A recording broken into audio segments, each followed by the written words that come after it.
রাতভর বৃষ্টিতে এক ধাক্কায় কলকাতার তাপমাত্রা কমেছে 11 ডিগ্রি সেলসিয়াস।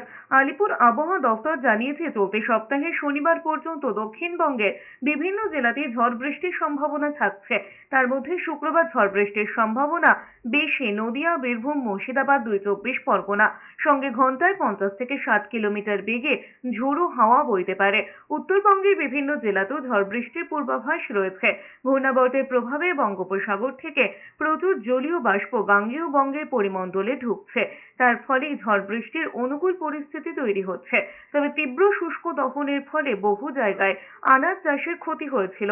এই বৃষ্টিতে সেই ক্ষতে প্রলেপ পড়বে বলেও মনে করছেন কৃষকদের অনেকেই।